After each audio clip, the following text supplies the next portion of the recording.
Eto na mga boss, kakapasok lang na balita. Grabe si Cayetano, tanggal na. Pinalitan na ni Gatchalian. Malaking gulo to, nayanig dito ang Senado. Base sa impormasyong nakalap natin sa social media, mismong si Senator Win Gatchalian nang nagsalita na handang-handa na siyang maging Senate President ng Senado. Matapos sabihin ni former Senate President Tito Soto siya ang nagtutulak na gawing Senate President siya. Solid daw kasi ang 11 senators, sabi ni Senator Risa Ontiveros. Kulang pa sila ng isa sa minority. Nakatutok kasi sila sa panunumbalik ng pagtingin ng bayan sa Senado, kaya kailangan ng mapalitan ni Gatchalian si Cayetano bilang Senate President. Kaya ito, sabay-sabay nating panoorin kung paano si Senador Alan Peter Cayetano, grabe, tanggal na. Pinalitan na ni Senador Win Gatchalian. Malaking gulo to, nayanig dito ang Senado. Pero bago tayo magpatuloy, baka pwedeng i-click nyo muna ang like, share, comment, subscribe at i-hit nyo na rin ang notification bell kung gusto nyo ng mga ganitong klase ng video para laging updated kayo sa mga susunod pa nating ibabalita. Kaya tara, panoorin na natin to. Good morning, ma'am. Morning. Ian Cruz po ng GMA News.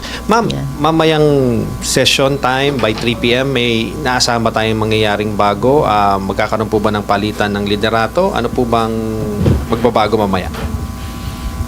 Status quo pa rin. Alam nyo naman, di ba, para magkaroon ng leadership change, tulad nung nangyari nung 2 weeks ago, kailangan ng majority number of members of the Senate. So, solid pa rin kaming 11 sa minority. May madadagdag po ba doon sa 11 para kayo na po muli ang maging majority? Sa ngayon, wala pa pong naidadagdag, kaya kami sa minority ay nakatutok talaga dun sa, panunumbalik ng pagtingin ng ating mga kababayan sa atin, sa Senado, at pagpapatuloy ng mga trabaho namin sa pagsulong ng mga panukalang batas, pagsagawa ng mga investigasyon sa mga resolusyon. In a few months, paggawa ulit ng budget, at dahil nanumpa na kami bilang mga senator judges, yung impeachment trial.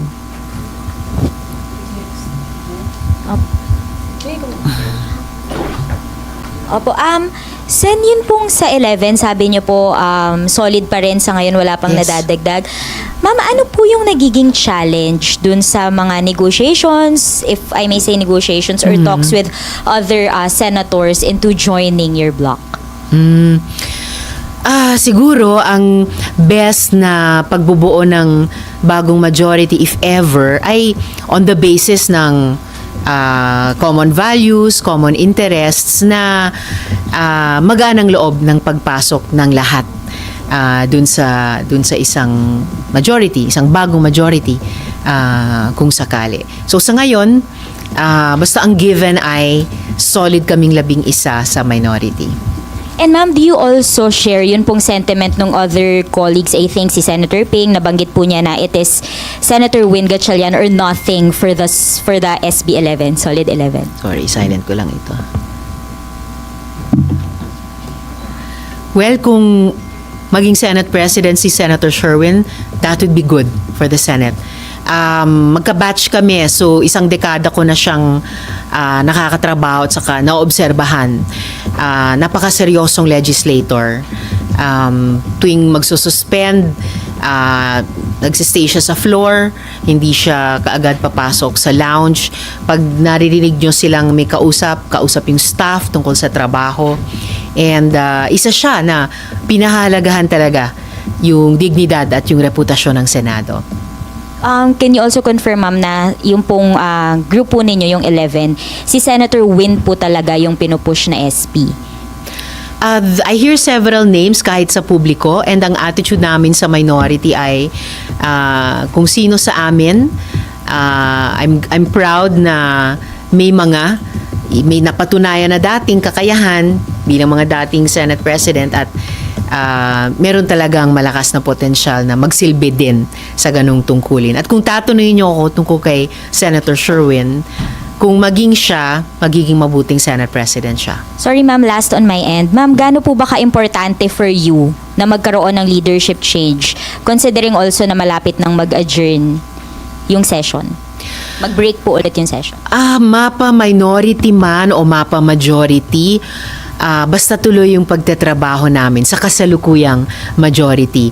Leadership, of course, is always important, lalo na sa isang institusyon tulad ng Senado. Kaya ganyan din yung mga interventions namin on the floor the past 2 weeks.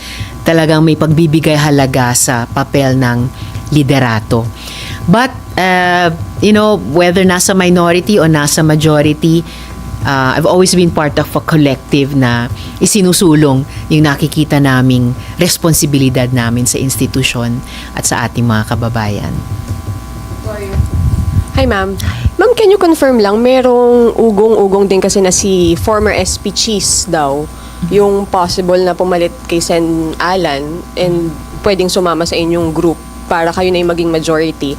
Is Senator Cheese not an option? Can you confirm that, ma'am? And is he not an option? Talagang Senator Win lang po. Narinig ko rin na yung ganyang mga pag-uusap, yung pagbuo ng mga bagong majority man naman ay halos bukas sa kahit sino, no, na sumapi. Basta't may mapag-level of fun na parehong values or interests, parehong interest sa loob ng institusyon. But if you're asking me about Senate presidency, as I mentioned earlier, kung maging si Senator Sherwin yan, magiging mabuti yan para sa Senado. Pero kung Senator Cheese, hindi siya as aligned with the values of the current minority. Hindi kasing napag-uusapan yon. Okay. Ma'am, may I confirm lang din po, yung kay Senator Bato lang, ma'am, yung inyong resolution urging him to surrender after lahat ng legal remedies, na ipasa na po sa Committee on Rules yun, ma'am, di ba? Anong status nun, ma'am? Well, sa pagkaalam ko, nandun pa rin sa Committee on Rules para sa disposisyon ng Rules Committee sa ilalim ng Majority Leader. So, isa nga ako sa mga pumirma nun, pinangunahan ni Senator Kiko Pangilinan. And yes, ang panawagan dyan ay sumuko siya sa Philippine authorities at mag-seek ng lahat ng legal remedy sa ilalim ng Philippine Constitution, laws and rules. At ganun pa rin ang aking panawagan sa kanya para dapat maresolba ng legal at mapayapa ang sitwasyong ito kasi sobra ng maraming na-damage na institusyon at yung buong bansa pa nga sa ganitong sitwasyon. Sen, kamusta na po kayo? Nakangiti po. But seriously, kinamusta niyo po ba or have you had the chance to speak with Senator Pia? Kasi we all know kaibigan naman po kayo ni Sen Pia at maraming issues previously na magkasama kayong dalawa. Hindi pa kami nakapag-usap as in usap pero nakita nyo naman nung pinarangalan namin yung mga archers, nagkataong magkatabi kaming nakatayo para sa photo and nung nag-suspend at pumasok kami sa lounge para sa briefing tungkol sa impeachment trial, nagkataon ding magkatabi kaming nakaupo. So, natural na makapag-usap or chat pag ganyan. Ma'am, do you share the sentiments of many na eto na yung, kasi nabanggit din to ni Senator Ping over the weekend that this is the lowest of lows of at least recent history ng Senate as an institution. Sinabi ko rin yon pagkatapos ng mga pangyayari nung nakaraang linggo at yung 2 weeks ago, pati sa privilege speech ko na this is really the lowest na inabot ng Senado.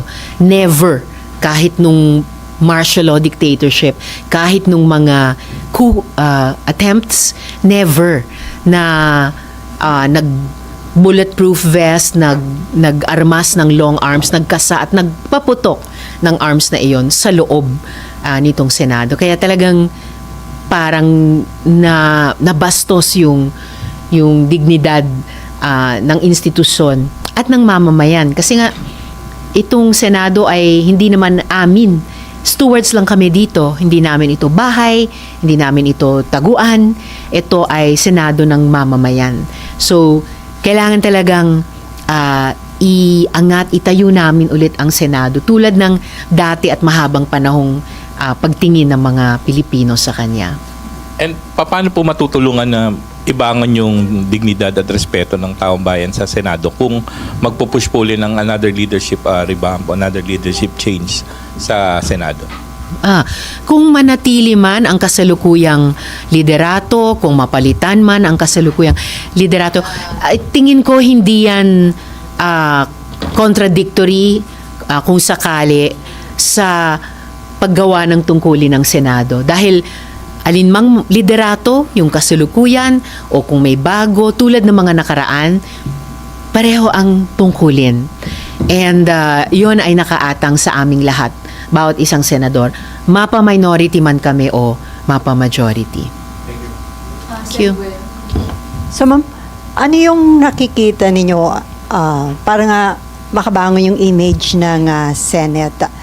Aside dun sa kasi sinabi ni Senator Ping, isa sa nakikita nila para magkaroon ng fresh start, yung magkaroon ng change ng Senate leadership. Pero para sa inyo, the same work pa rin naman kahit magpalit. So anong nakikita nyo? Paano makakabangon? Kasi meron ding grupo na nanawagan, magsipag-resign na lang daw yung mga sumira sa imahe ng Senate. So magsimula tayo dun sa ongoing investigation. Kinikilala ko for one yung mga findings so far ng PNP investigation at pinahalagahan ko yung magiging kompletong fact-finding ng Department of Justice prosecutors. Kung magsasagawa rin kami ng sariling investigasyon, pwede namang mag-parallel yun at mag-complement yung mga iba't ibang investigasyon sa isa't isa. Dahil halos pare-pareho namang ebidensya ang titignan. So, at lampas dun sa investigasyong iyan kung saan talagang dapat masagot bukod sa, at kita kasi sa video, sinong unang nagpaputok, bakit nagpaputok, yung tanong na papaano nangyari ang lahat ng ito. At kung may matukoy yung investigasyon or mga investigasyon na mga dapat managot, dapat talagang panagutin sila at walang pagtatakip sa anuman. Ma'am, ano yung pwedeng maging worst scenario sa Senate kung wala kayong magawa para makarecover, mabawi yung magandang imahe ng Senate? Meron pa bang worse doon? Nasa worst situation na nga kami sa ngayon eh. So there should be no way to go but up. Nowhere to go but up. So magwasto kami sa harap, sa mata ng mamamayan. Tumutok ulit sa mga trabahong kinakailangan ngayong nagpapatuloy yung Middle East War, yung oil crisis at paghihirap ng ating mga kababayan sa gitna nun. Tuloy yung aming mga trabaho bilang mga senador. Yung nabanggit ko kanina, kasama na yung impeachment trial. Kailangan ma-earn namin ulit ang tiwala, buong tiwala ng ating mga kababayan. At you're confident na magagawa nyo yun, ma'am? Mabalik yung tiwala ng publiko? Fully intending ang minority na mag-ambag para maibalik ang tiwala ng mamamayan sa ating Senado.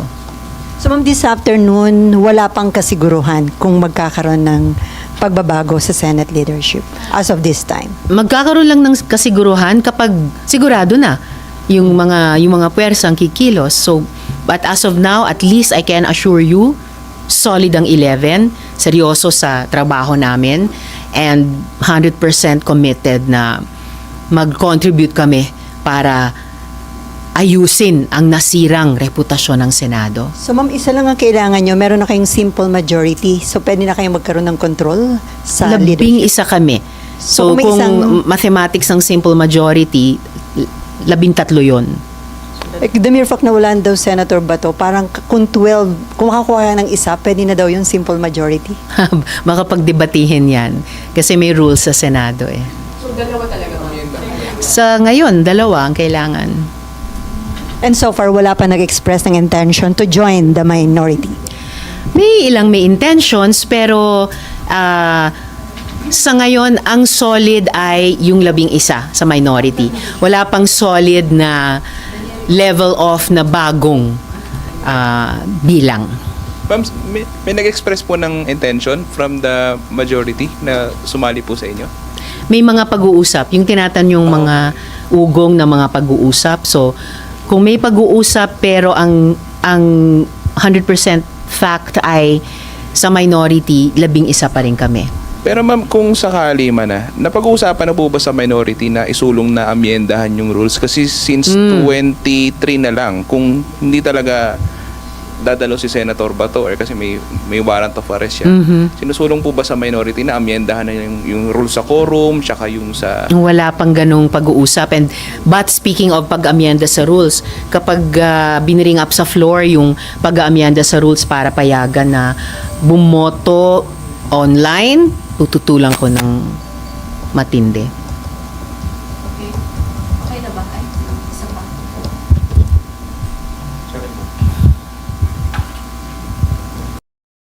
Kasi may mga nagpa-schedule ng privilege speech mamaya regarding the incident 2 weeks ago. Do we expect some emotional outburst uli regarding this? Or kung meron man, paano ito makatutulong na pag-usapan yung seryosong nangyari 2 weeks ago? Kung may emotional outbursts man, wala namang problema basta't idudugtong dun sa paano ito makakatulong. So ilalagay dun sa yung emosyon nating lahat bilang tao dun sa konteksto na paano aasta at kikilos ang Senado para tugunan yung damdamin, yung kaisipan, yung pagdududa at yung pangangailangang matindi ng ating mga kababayan. So basta't paabutin namin dun sa level na yon, then magiging kapaki-pakinabang. Ma'am, yung reso on Senator Bato to surrender, ano po ba yun yung sabi nyo nga, seek legal remedies po? So, kapag sumurrender si Senator Bato, hindi siya agad pwedeng ilipad ng dahig kahit ICC warrant po yung isa-serve sa kanya kasi he can seek legal remedies muna sa local courts. Tama po ba? May nagsasabi na sa ilalim ng Rome Statute na operational sa Pilipinas hanggang 2019 at sa ilalim din ng mga batas ng Pilipinas, pati yung ilan sa mga pinakabagong batas, na may interpretasyon na pwede nang magdesisyon ang gobyerno na ilipat siya dun sa ICC. Pero dahil merong judiciary dito na minsan o 2 beses na niyang hiningian ng TRO, ibig sabihin may mga legal remedies pa dito sa Philippine Judiciary. So, meaning depende po sa gobyerno kung ibibigay siya agad pag sumurrender siya o nahuli siya sa dahig. Depende sa gobyerno at depende rin sa kanyang mga legal moves vis-a-vis yung Philippine courts. Thank you, ma'am. Ma'am, si General Aplasca nakita namin last week. Kanina nakita rin namin siya. Sa caucus ba natatalakay ba? Ano na ba talaga status niya? Suspended na ba siya o dito pa rin siya? Hindi namin siya napag-uusapan. Well, I don't know about the majority caucus. Kailangan sila ang tanungin nyo. Pero hindi namin siya napag-uusapan sa minority. Pero sa pagkaalam ko, suspended nga siya ng Office of the Ombudsman para sa 6 na buwan. Gayunpaman, inaasahan ko na magiging available siya para sa anumang investigasyon dahil naging active participant din po siya sa mga kaganapan ng gabing iyon. Ma'am, sa ibang topic, kay Sen. Robin, may move ba sa minority na isa lang din siya sa ethics complaint dahil dun sa ginawa po niya dun sa pagsasakay kay Sen. Bato, paalis po ng Senado? Wala kaming napag-uusapang ganyan. Hindi ko alam kung may mamamayan na magrereklamo ng ganon sa Committee on Ethics. Okay, last two? Sorry.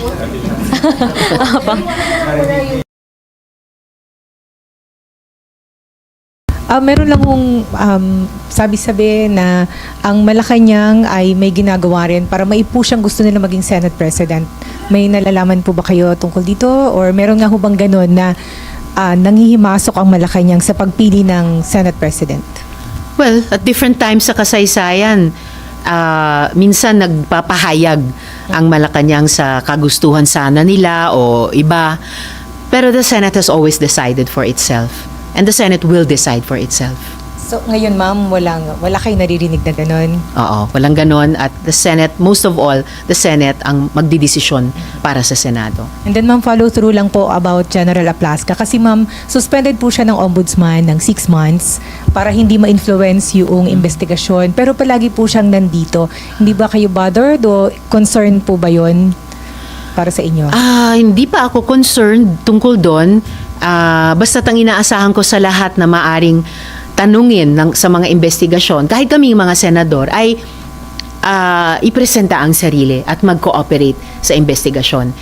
Para ang isang bagay na dapat sana ang linaw-linaw sa publiko pero naging napakalabo at kinailangan pang investigahan, ay once and for all maging klaro at sa basis nun maiayos. Pero possible po ba ninyong erase yun? Kasi nandito po siya everyday, kahit nga po suspended. And yung suspension po kasi is para hindi niya ma-impluwensyahan yung investigasyon. Sabi naman po niya kanina, nandito siya to visit the troops kasi kinungsa lang daw po niya.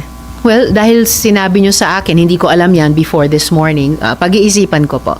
Salamat sa impormasyon. Ma'am, on the part of the senators, may dapat bang managot dun po sa nababanggit po ninyo na pagkawala ng tiwala ng publiko sa Senado? And paano po yung ganong accountability measure? Of course, in principle, collectively, lahat po kami ay dapat managot. Kasi hindi naman iisang senador ang buong Senado. Lahat kami ang Senado. So kung paano kami dapat managot, kailangan gawin namin ang lahat at huwag hadlangan na magkaroon ng kompleto at maayos na investigasyon na sasabihin, ire-report sa publiko lahat ng findings para hindi na maging malabo yung mga pangyayari pero malinaw na malinaw. And on the basis ng findings na yon ay bigyang daan namin at sundin yung applicable sa amin na mga rekomendasyon ng pagwawasto, anuman iyon. Okay, that's it. Ma'am, doon sa accountability, doon sa barilan po ng May 13, should SP Cayetano be held accountable? Is it possible ba na si Plasca lang ang nag-decide on his own na ganun yung gagawin niya or could he have consulted with SP at nagbigay siya ng musik? Hindi ko alam yung facts na yon. So wala akong kumbaga personal knowledge kung may kinalaman si SP Alan Peter dun sa pamamaril. That should be cleared sa investigation o clear sa investigation sino or sino-sino ang may kinalaman sa pamamaril. But of course, bilang Senate President at bilang yung mga nasa liderato, there's a collective responsibility involved there. And in the end, gaya ng nasabi ko kanina, kami pong lahat din, kahit yung wala sa liderato, ay kailangang managot at kailangang magtrabaho para ibalik yung tiwala ng mamamayan. In terms of sanctions, ma'am, kasi di ba meron pong mga filing of ethics complaints. I remember si SP Cayetano before nabanggit po niya na possible yung ethics complaint doon sa pagpapa or alleged pagharang kay Senator Bato dito sa pagpasok sa Senado, I think 2 weeks ago. So when it comes to that, magagamit po ba yung ganong route yung pong pag-file ng ethics complaint against a senator for them to be held accountable dun po sa mga nangyaring gulo? Well, aside from any investigation, pati ng external bodies, yung ethics complaint ay isa sa pinakamalakas na paraan na disiplinahin kami. Pati yung mga parusang pwedeng ipataw sa amin kung mag-prosper yung ethics complaint.